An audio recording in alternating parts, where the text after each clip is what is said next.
Hey there, welcome back to my channel. Wendy Renee here. So excited to introduce you to my next guest. Celeste has a really interesting story, and what I find fascinating about it is maybe you too are dealing with what she's dealing with, where you are out of the religion, or maybe you've woken up, but your spouse is still in the religion and still believes it. Yet, interestingly, the marriage still works. Can't wait to introduce you to her in the next interview, so let's get right to it.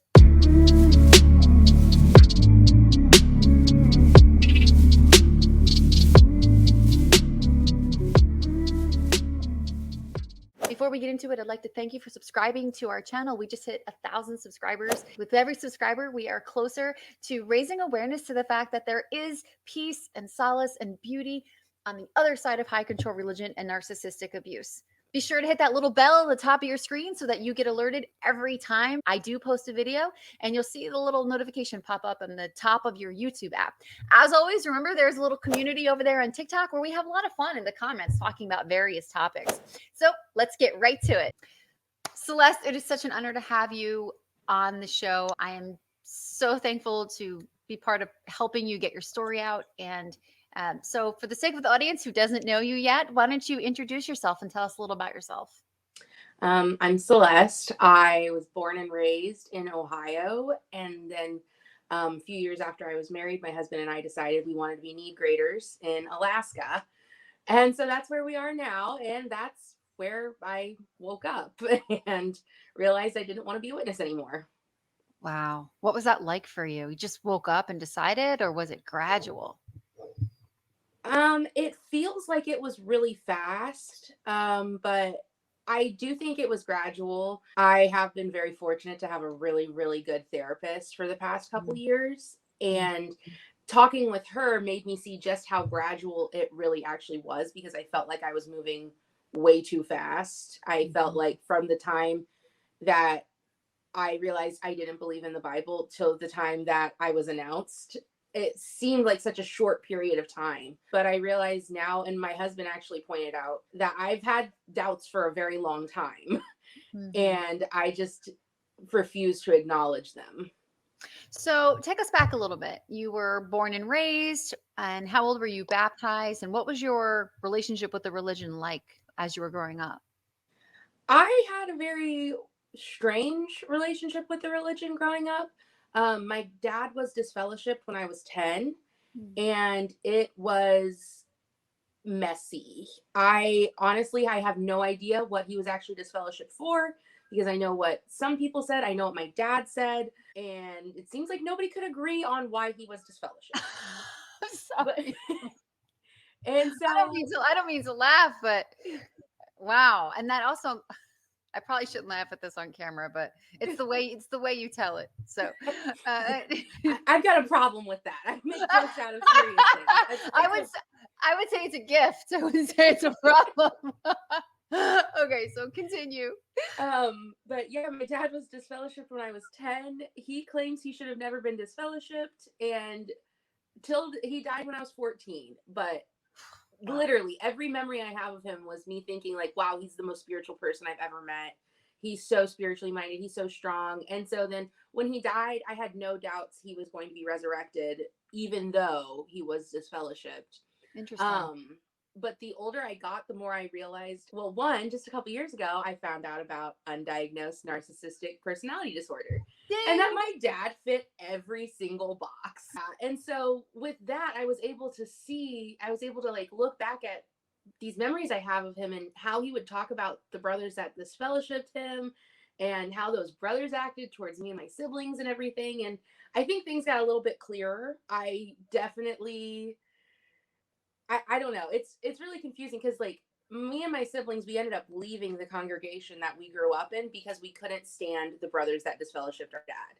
Like, we went to a different congregation because we were like, yeah, God's spirit is not here. Not. And we were like, I think I was like 11 or 12 when I was making this choice. But just the way my dad talked about people, he was really, really good at convincing you of things. And honestly, those brothers were pretty shifty. It wasn't just my dad that they were shifty against, but he was the loudest. So that gave us a really weird spiritual upbringing, I think, just because we were 3 kids caught in the middle of well, my parents had a messy divorce, which I think led to a lot of the gossip about our family. Would your father Um, have a position in the congregation? Not that I remember. I don't remember him ever having a position. Okay. And growing up, my mom wasn't super involved spiritually either. She was like, I don't want to say the opposite of my dad, but like we always viewed her as like super inferior spiritually. And when they got divorced, even though it was my dad's fault, like he was not nice to her. And whew, okay, I'm trying to figure out how to say this to make it make sense. It makes sense to me. I'm sure it makes sense to our viewers. You're doing great. Yeah, like everyone loved my dad. Like everyone was obsessed with him. He was the coolest person anyone had ever known. So it's hard to talk about him as he actually was, Right. not very nice. Right. It almost And feels like you wouldn't be believed. yeah, like Mhm. even talking to my siblings, like I was super cautious of what I would say about him to them because one, he's dead. I don't want to, tarnish the memories that they have of Sure. him. Mhm. But I always say that his death was maybe one of the best things to ever happen to me. Mhm. Just because I would not have been able to be my own person. Like when I got baptized at 13, I basically was peer pressured by my dad to do so because I knew it was the truth. I was old enough, might as well get baptized because he can't save me when the great tribulation comes because I know better Wow. and stuff like that. Mhm.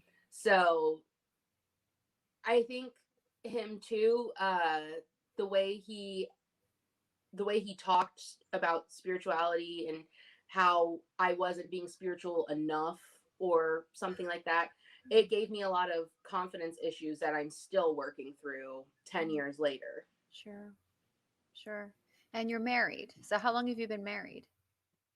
I've been married almost 5 years. This October will be our fifth anniversary. Oh, happy anniversary. Thank So, you. so tell us about that. So you were, well, first let's backtrack a little bit. Let's obviously that upbringing, being raised in that environment, I'm sure so many of our viewers can relate to, myself included. What did your wake up process look like for you? You said it was kind of overnight in pre production. So can you talk us through that? And especially being married. So let's kind of navigate us through that whole situation. Well, like honestly, throughout as long as I can remember, there have been things that have bothered me about the Mm. organization. But I just kept telling myself, like, oh, well, I'll find out about that in the new system, or it'll be fixed in the new system, or whatever. Or I would actually ask the question to brothers, and they would say, oh, you don't need to worry about that. You just need to know that Jehovah is God and blah, blah, blah, blah, blah. Mhm. So I So you kept were like you were a pushing. naturally inquisitive person then. Yeah, Mhm. I don't like I told you so just Mhm. as the answer. I don't like that. Mhm. Um and so it's funny like since I've fully waken up now, I remember random moments where I was asking too many questions like or where I thought things were weird. Like my husband and I went to the international convention in Paris in 2019. And at the end of the program, they brought out all the missionaries so that you could like wave at them. I don't know why they brought them out. But all of a sudden everyone just started chanting, "We love you. We love you." And I looked at my husband and I was like, "Oh my gosh. This feels like a cult. Like It's what the creepy. heck?" And we were both just like, "What? What is going on here? This is so Wow. weird." And we just chalked it up to soccer culture, like because people like to Mhm. chant in their stadiums there. Mhm. Um, but as like I went home and watched a broadcast and I was like, feels like I'm being brainwashed. And I Googled on my phone. I was like, how do I know if I'm in a cult?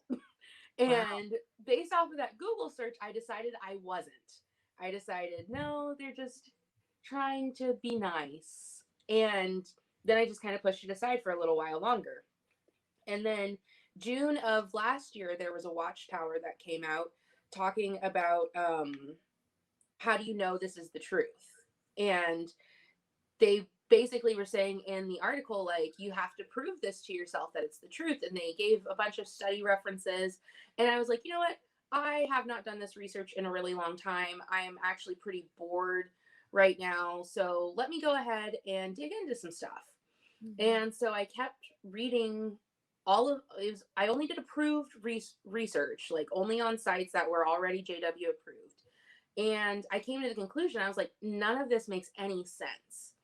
So I decided I was just going to focus on one thing first. And it was, I decided the topic of homosexuality, because we had gotten a new couple at our hall that were sent in to help. Their special pioneers. And the comments that they would give were so gross towards the gay community that it got to the point where I was embarrassed to go out in service, because I didn't want to invite anyone to the hall to and them maybe hear something like this, because I was just thinking, like, Jehovah's people should not be bigots like this. Like, we can be accepting towards people without necessarily loving the action. That's what I thought at the time. So I ended up doing I read every article on Watchtower Online or jw.org that had anything to do with homosexuality. And to me, none of the articles ever actually answered the question. So I started doing research outside, looking into the translation and looking into nature and all of this stuff. And I came to the conclusion that our translation is wrong. And I shared my findings with my husband, and he actually helped me a little bit too with the research, because he's a nerd, so he likes to research and stuff like that. And he didn't definitively come out to the same conclusion as me, but he totally understood what I was saying and why I felt that the translation needs to be updated. And so we decided that I was going to write the branch and tell them, hey, I think maybe you should look at this. Why did you translate this way? And at that point, this was probably, I don't know, maybe 6 or 7 months ago, I told my husband, I don't want to go out in service because I don't believe in this doctrine anymore. I can't call someone and they ask what my view on homosexuality is. And if I tell them my view, it's not going to match up with the organization. So I can't go out in service right now. And so he was fine with that. And I was still turning in some time because I had a therapist, and most of what I talked about was religion. So I figured, like, yeah, okay, I'll count my time with her so I'm not inactive. But then after I started writing my letter on homosexuality, I started doing just more reading, more Bible reading, because I felt like I was losing my faith. And so I was trying to figure out how to make myself believe again. Isn't that And crazy it how that just got to, happens?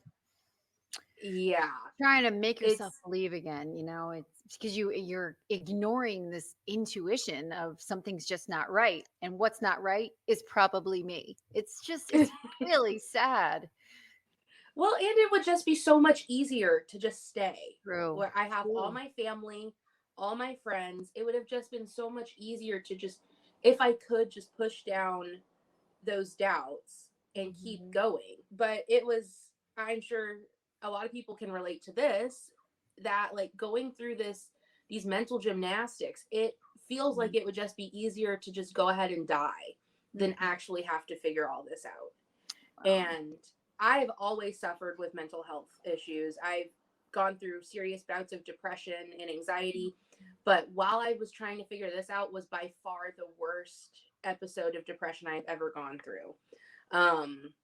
And on the memorial this year, the day of the memorial, I was driving home from work to go get ready. And I remember thinking, like, maybe I should just drive into this pond over here, and then I don't have to worry about it. And I got home and I was trying not to be weird because I didn't want, it's Jesus's day. I don't want to ruin things for people. So I got home and I was trying not to be weird. I got in the shower and I was just bawling in the shower and just begging Jehovah, like, help me, please. Like, I want to die. I just want to die. And I feel so bad because this is Jesus' special day. I'm just doing this for attention and all this stuff. And I didn't say anything. I took a nap. I didn't say anything to my husband. I was I just wasn't sure. Like, I also, I gaslight myself a lot, which I think probably comes from my dad. Um, It's a and learned so I was, behavior. yeah. And so I was just thinking, like, no, my mental health crisis is not enough for me to actually need help. I'm fine. I'm just doing this for attention. I don't actually need anything. Um, when I actually did a Google search on how many Tylenol PMs I would have to take to just go ahead and, which the answer is you can't kill yourself with Tylenol PM. You can just give yourself irreversible liver damage. So fortunately, I saw that and I was like, I'll put okay, that in the footnote. I'll put that in the footnote. yeah.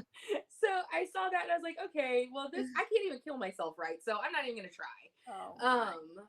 And after the memorial, well, okay, so I got on the memorial for Zoom. This was the first time I had shown my face on camera in a long time. So you had been Because kind of inactive up until this point, like not going to any of the Zoom calls. I Uh, was on all the meetings. I hadn't gone to service, but since we started Zoom, I haven't really shown up on camera just because I hate being on camera. I'm very self conscious, and I hate just staring at myself in that little box. And I just assume everyone else is looking at me too, even though everyone's always looking at themselves. well, But you're it was doing just great on more, this camera. I'm looking at you most of the time. But so yeah, I wasn't really showing up on camera or anything. And one thing that really bothered me is it seemed like nobody ever cared. Nobody noticed that I wasn't there. And we have a very small congregation here. I think at the largest it's been since I've lived here, it's been 30 people. Wow. So it's very easy to notice when someone is missing. Mhm. And I got on Zoom for the memorial. And my eyes were still kind of puffy because I had been crying. But like I got on, I got dressed all pretty, and we got on for the memorial. And like it seemed like, I don't know, it just felt like nobody here actually cares about me because like this is my first time being on in months, and nobody's noticed. Like nobody said hi to me, nothing. Um, And then after the memorial, I ended up telling Cody, that's my husband's name, Cody. I ended up telling him uh, what I was feeling and how I had actually looked up to try to kill myself earlier. And it like, it made him, it crushed him, obviously, like it would any loving spouse. Um, and it was just really hard. And we I don't even remember like what else happened that night. I just remember him being very sad. But I think the next day was kind of when I started thinking like, why would God send his son? Why did Jesus die over 2,000 years ago and we're still suffering? Like he proved his point to Satan. What else needs, why does anything else need to happen? It's a great Um, question. I and mean, that I wow. couldn't get it out of my head because I felt so bad for having that question and I felt so guilty for Yeah. questioning Jehovah. Why, who am I to do that? Mhm. And then like that question I just stayed in my head for, I don't know, probably the next week. And then finally I decided I don't believe in the Bible. This makes no sense. I don't think God cares about us. It just, none of this makes any sense. But I was still trying to hold on to that faith. So I called a family member who hadn't always been a witness, but chose to come in as an adult. And I told them what I was feeling and that I wanted their advice because um, being raised as a witness, I haven't known anything else. And so I just want to know, why did you decide this was the truth? Why did you decide that this is how you had to live? Because I just need a different perspective. Mhm. And their reasoning was like, really honestly, it was like the people are so united and the people are so loving and kind. And I was like, well, that's not what I've experienced. Mhm. So I'm not going to listen to that piece of advice. And Mhm. then they just like bombarded me with scriptures and stuff. And I brought up how I had been doing the research on homosexuality and how I was writing the branch. And then the tone just completely changed and it was very negative.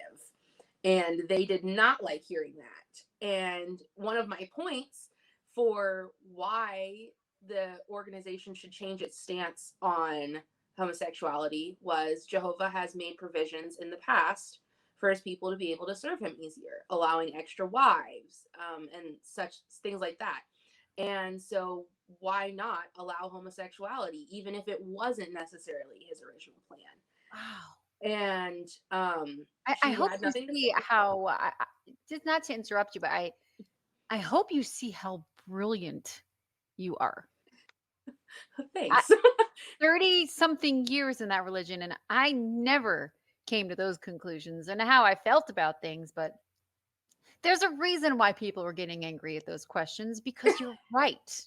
And there is no answer for them on the inside. So I I want you to continue. I just really hope you see how brilliant I these really appreciate are. that. Thank you. Wow. Wow.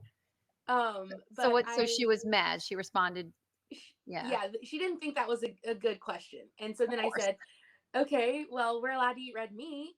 Mhm. Like, we're allowed to do mixed clothing, like mixed fabrics. Mhm. And then she was like, well, have you done the research on why God allowed us to eat red meat? And I said, no, because that's not important. Like, I'm Mhm. more interested in letting people live their lives. Like, Mhm. and it was just No, like, because it's not important. yeah, I I haven't love eaten it. red meat in 10 years. Like, I no, I love don't it. care why we're allowed to eat Yeah. red meat. Yeah. Yeah. Um, but I ended the phone call with her and I went out to my husband and he was like, well, how did that go? I said, I think I'm definitely leaving. I can't do this. Wow. And he was like, okay, if that's what you need to do. Mhm. And he had already had a shepherding call scheduled. A couple of elders just wanted to like touch base with him. I secretly think that they were gonna appoint him in this meeting, but he ended up telling them what was going on with me. And so, I mean, I don't know for sure that that's what was going to happen. I just know our CO was there that week, and then they So want there's to a meet good with him. chance you're the reason why he didn't get appointed. It's always the wife's fault. It is. It's always the wife's fault.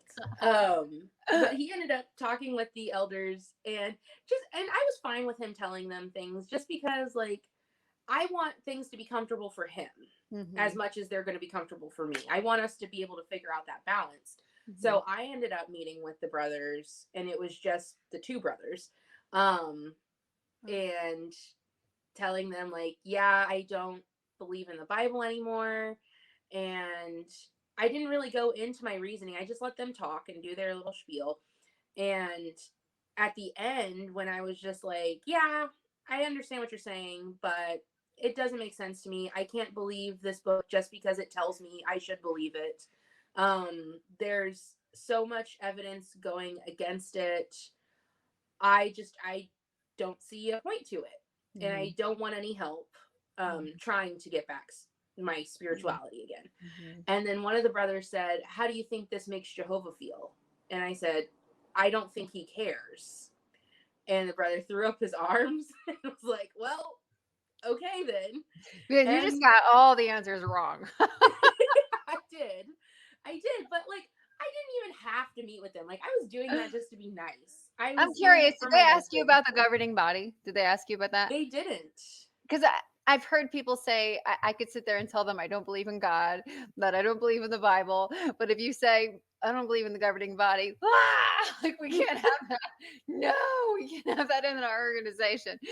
Uh, so, Yeah, so then they were you in the meeting by yourself, or was your spiritual head Cody there? was there with me. Okay, okay. And when we hung up, he was like, that was a little weird, but okay. Mhm, mhm, And so I was just like, yeah, I feel pretty good about this decision. And at that point, the brothers, they decided I was not bad association. I wasn't good association, but they weren't going to tell people to stay away from me. Like, I think they were still thinking that they could like pull me back in. mhm. Because That's nice Cody of was, them. That's yeah, nice of them for them to judge very whether or not nice. you're good or bad. Sweet, sweet.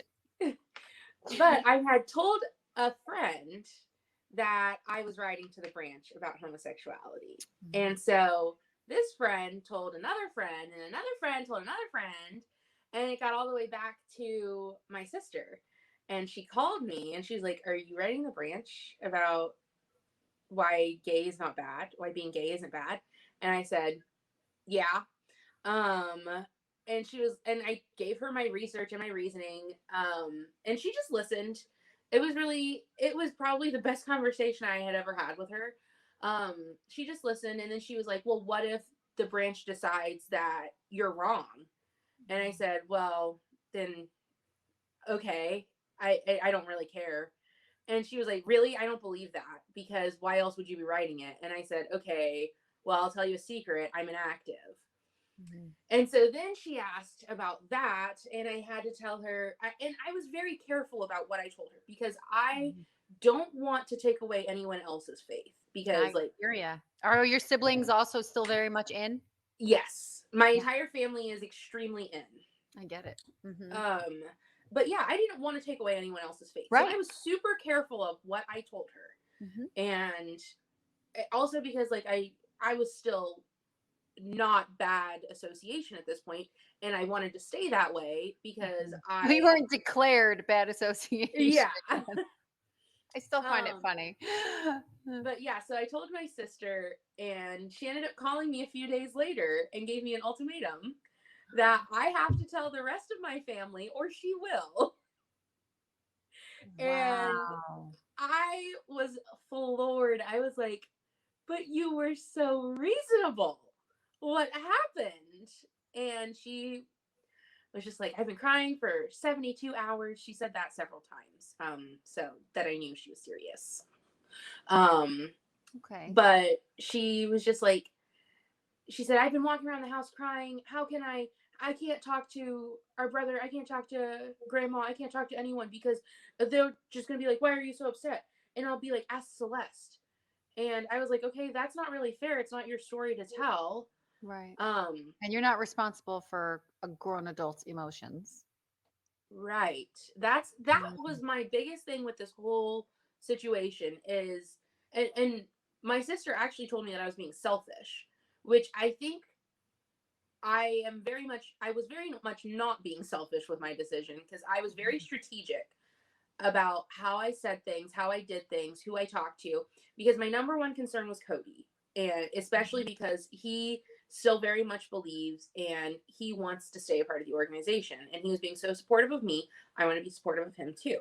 Right. Number two concern was my grandma, because I love her very, very much. She walked me down the aisle at my wedding. I'm her namesake. We are very close. Mhm. And I did not want to lose that relationship with my grandma. Mhm. And then number three was my mom, because I feel like in the most recent, in like a couple of last couple of years, we have actually gotten pretty close. Mhm. Whereas we weren't super close while I was growing up. And so I really enjoyed that relationship that I had with my mom. But once I told my sister, I had to just go ahead and tell the rest of my family. Wow. And a So much couple of family coercion. members, I'm Coercion while sorry. you're so much coercion. Coercion while you're Yeah. in, and now coercion to come out when you're not ready to come out. My word. Yeah. Oh. So it was really annoying, honestly. Mhm. Because my grandma and my mom were both thinking, "Okay, well, you're not bad association, so we can still talk to you." But there was influence from outside kind of trying to convince them that th- I'm speculating, because I don't know what conversations everyone else had. Mhm. I believe, you know, it might not be true, but I believe that others in the family had talked to these two and told them that they should not talk to me. Um, because there were two family members that said to me, "Well, if you're not friends with Jehovah, we don't have anything to talk about." And one of those family members followed that with by saying, "We didn't talk that much anyway, so it's not a big deal," which crushed me, Mhm. because I was fully prepared to be shunned, but I wasn't prepared for it to be that easy of a choice. Because I've always felt like the black sheep of my family. I've always been different I hear you. than everyone. Yeah. Um, It almost seems like, oh, this is their excuse to now cut you out of their life. yeah, Kind of how it feels. Yeah. yeah, and it was really tough, because, like, there were some people, like my stepmom, she had a really hard time with it. And I know she did so much research just to try to justify, like, I can still talk to you. But she ended up coming to the conclusion that she shouldn't talk to me anymore. But the way she delivered it was just so loving. And Mhm. there was no doubt in my mind that that was a hard choice that she felt she had to make, and that she did love me. Whereas other family members, it was just like, well, actions have consequences. Sure. And Yep. I was just thinking, like, why am I being held accountable for a decision I made at 13? Like, 13. Mm-hmm. I, yeah, I knew that if I did something bad, then I would get disfellowshipped and my family couldn't talk to me. But I didn't know that that like life outside of the org, one, existed. Mm-hmm. Two, was not bad. I didn't know that I was going to be able to choose for myself if I actually believed. Like, Mm-hmm. I thought, like, yeah, this is the truth. This is the only way of life. Mm-hmm. So my mom ended up calling my Kobe here in Alaska because she was trying to prove that she She could still sold you talk to me. out. Man. Well, it was an accident. It was an accident. Okay. Okay. She was trying to prove that the elders were fine with me talking to my family still. She was trying to prove that I wasn't bad and that she could still talk to me. So she called this brother and she just wanted to hear it from him. And he's like, well, what has she told you? And my mom said, well, she said she's agnostic and she doesn't believe in the Bible. And that's news to us, which it's not, because I told them that during our shepherding call. And even my husband was like, no, I don't know how they missed that. You definitely said it. Mm-hmm. So the day after my mom talked to the brother, my husband got a phone call asking if I would meet for a meeting with 3 brothers, but it's not a judicial committee. No. So I was like, yeah, this works because everyone's already shunned me anyway. I was going to turn in a letter at the end of this month because my in-laws are actually coming today. And this trip had been planned for a while. So I was like, you know what? Let me wait until they're gone for a couple weeks so that nobody will say anything about them. Right. But then my mom called my elders and it was just I was out of my hands at that point, which I was not upset about because I've been dying to talk about it. I love oversharing on the internet. Yeah, because you sent me an email. Hey, it's done. When can I get on? And I'm like, what? Yes. So, all right. Hey, so I mean, But it kind of put things in motion for you, as it terrible as did. it is, you know? Yeah. And so I met with the brothers on Friday, on last 2 Fridays ago. I don't remember.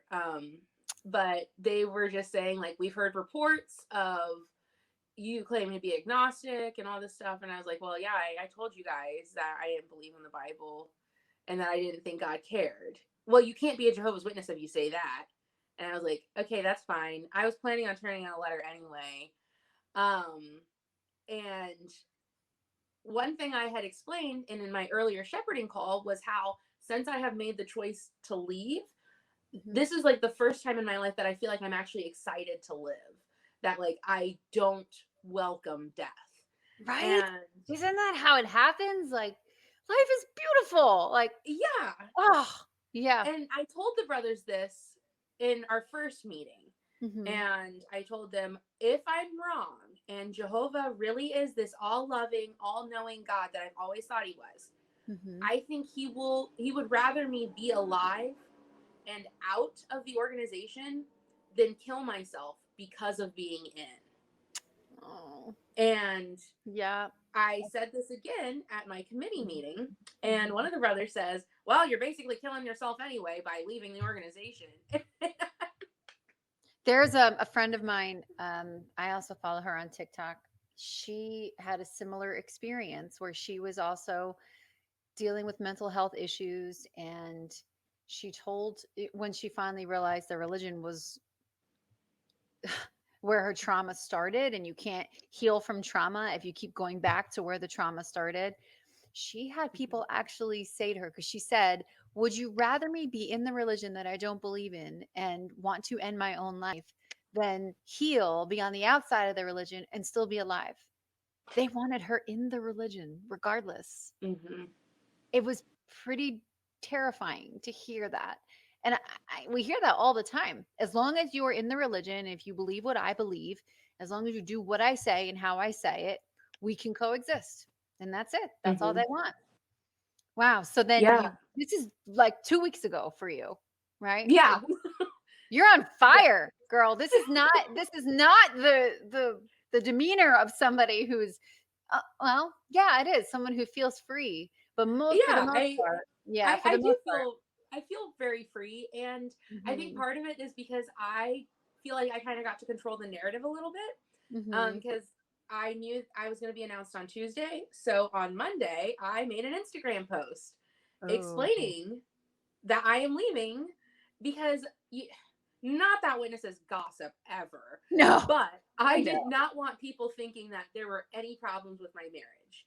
Mm. Because Like I say, it's the through first thing this, they go to, marriage and it's mental the health. first thing they go to is your Yes. marriage.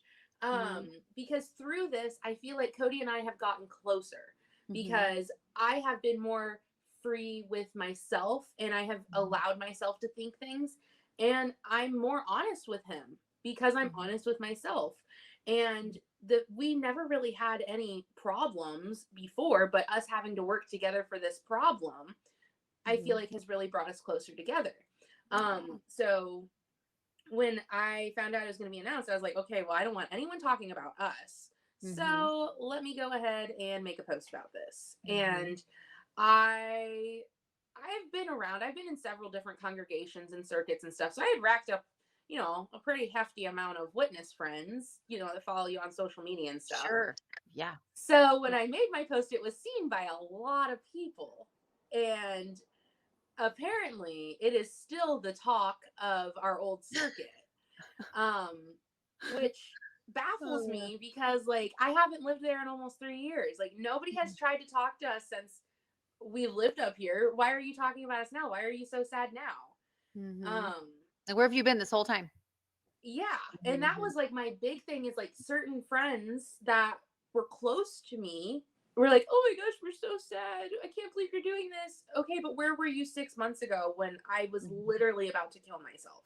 Like Oh my where god. were you when I needed you? Mhm. And even now, it's not like some people, I did get some really nice messages from Mhm. some old friends, saying that they appreciate that I have the right to make my own choice and they're going to miss me. And so, Mhm. like, those were really nice. But the majority of people would not talk to me, they would talk about me to other people. Sure. And because my husband's still in, I know what they're saying because people are reporting back to him. Wow. Um, so, and honestly, I'll preface this with nothing a witness says can hurt my feelings anymore Right. because I feel bad for them. Mhm. I feel bad that they honestly believe that you can't have a relationship with your sibling or your daughter or whatever and still be loved by God. I feel bad that they believe that, and I believe these same things. Like 8 months ago, I was Mhm. full gung ho, like, oh, this fellowshipping is actually a very loving arrangement. Shunning is not bad. It's nice. Yeah. But no, it's not nice. It's not. Like, Yeah. Yeah. And I gaslit myself too, like, oh no, I deserved to be disfellowshipped and I deserved to be reproved all those times. Yeah, absolutely. I did not deserve it, not for 1 second. And I uh-huh. certainly don't deserve my siblings not talking to me anymore. 100% don't deserve that. But it's interesting when you mentioned narcissism in the beginning of the interview, that when you go to get disfellowshipped, or when they disfellowship you, I should say, they never give a reason. Like Hmm. if you were to step down, if you were to dissociate, they don't say that. They just say no longer. And so Hmm. many people are taking to social media to say, no, I left willingly. They don't get to disfellowship me. And so that's where partially, see, I look at the organization. I was just talking to the therapist who's coming on the channel. I was just talking to him about this yesterday, is that, there's a smear campaign and the flying monkeys that are all part of narcissism. And the smear campaign is when people just decide to exactly what it is, smear your name. So that Hmm. announcement that's made about you is technically a smear campaign by a narcissist, which is the religion, and people are meant to talk about you. That's the whole point of it. So yeah, they're never going to say, You know what? Wendy stepped down. She no longer believes it. They're never going to say that. And it's the same for when elders. There have been years, I remember elders just having mental health issues or physical issues or taking care of family members, and they couldn't be an elder anymore. And they would just say is no longer an elder. And all you hear is and Hmm. they wonder what they're doing. So that is is very damaging to people who have to go through that. And yeah, to be told you can't have your family is one of the most damaging things. Any To remove people from friends and family is one of the most damaging behaviors ever, ever. But you Yeah. look like you're doing really well. I'm interested, and I know other people are probably interested too in how you navigate your marriage. You said you were happier, healthier, your communication is better. But what about him?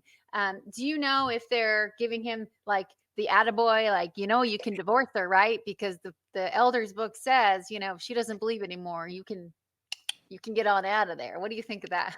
Yeah, this actually just happened a couple days ago. He got a phone call from someone saying, maybe it's best if you guys separate because she could be damaging to your spirituality. Spiritual engagement. And Yep, that's what it's called. he was livid. He did not like that suggestion. Well, because we're in love. Like, we love each other. We're best friends. Like, no, he doesn't want to divorce me. He And is because not I allowed to be tolerant. Celeste, he's not allowed to be tolerant. We are intolerant to tolerance in that religion. Yes. Well, and that's the thing is like, because people cannot understand how he is Mhm. okay with this. Right. And to him, he just loves seeing me happy. This is the happiest he has ever seen me. This is the first time he doesn't feel the need to worry about me and my mental health. Aw. Um, and people don't understand that because they just think like, oh, well, she won't be in the new system with you. And his response to that is, well, if my every desire is met in the new system, she'll be there. And I feel like he understood, like the way he views Jehovah, Jehovah would understand what I'm going through. Because Mhm. what Cody said to me was Jehovah only wants you to do your very best. And if your very best is just being alive, I Mhm. think he's fine with that. Aw, what a And good guy. Cody is absolutely, I gotta brag Mhm. on him for a minute. He is absolutely everything that a Christian should be. And Man. so that's why, like, I don't feel the need to, like, pull him out with me or anything like Mhm. that. Because I honestly feel like the organization needs people like him Mhm. if they really want to continue and be good, I guess, and be Christ-like. I feel like Cody is exactly what a Christian should be, non-hypocritical. Mhm. I think if he was kind of hypocritical or something, I would probably like be like, "Oh, well, why are you staying?" But Mhm. the fact that like he does genuinely believe that this is the truth and he does his best to be like Jesus. Right. I I don't know where I was going with this, but yeah, he's great It's how and you were talking about. You're just loving on him. You're just bragging on yeah, him. he's just great. Yeah. um So I do feel bad for him that he is getting all of the, well, she's apostate, right? And he's got to explain to people like, no, that's not what an apostate is.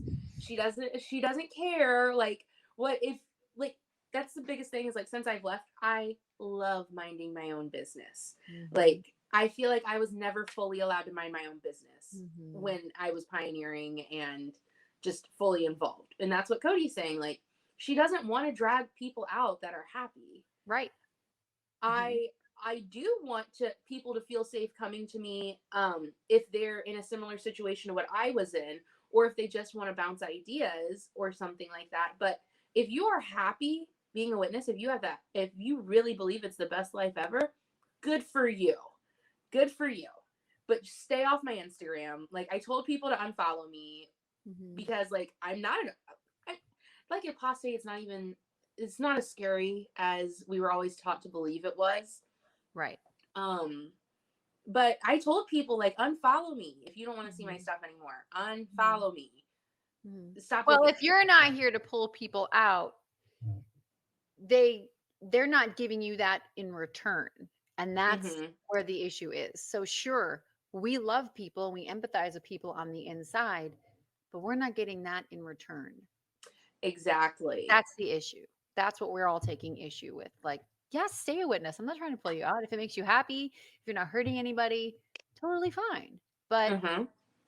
what does that have to do with your relationship with me? The tolerance is one-sided in that Mm-hmm. religion. And one of the biggest reasons why is because anyone who leaves their religion, they obviously they're not going to be intolerant. They're not going to be tolerant to people who are what they're told to be going against God, which is going Right. against the organization. So that is a really big problem when they take the scriptures and twist it like that and then remove people from their lives.